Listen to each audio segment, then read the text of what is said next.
Any more questions? Can I ask another, oh, sorry.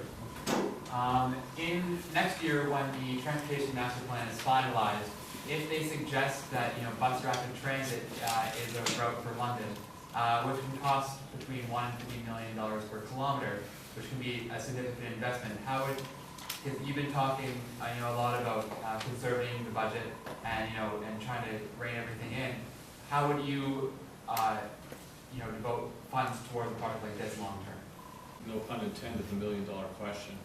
It's very expensive.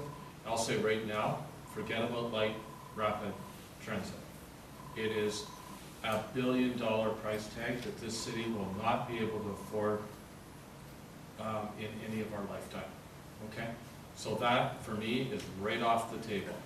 Bus rapid transit, actually one of the nodes we're looking at as part of the long-term working group with LTC is Oak Ridge Mall, because that Oxford Street to Fanshawe is a critical node, and then it so well interconnects with many others.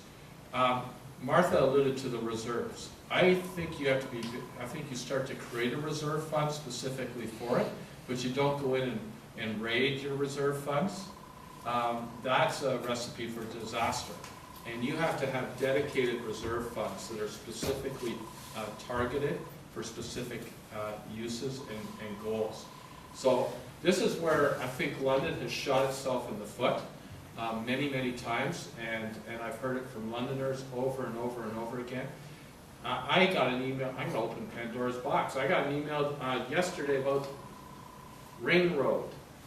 You know, what was the council thinking, I'm not even sure the date, in the early 80s or 70s, around that? That boat has sailed.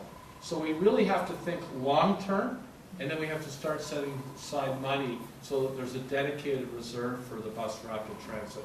I'm supportive of it, but I'm not going to bankrupt our reserves, nor we have to look at how much is there the capacity to pay.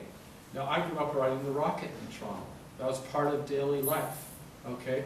However, we have to create a culture in our city that also is willing to leave the car at home and use the system that we have now, and that'll create the buy-in for the future. So, hope that answers your question.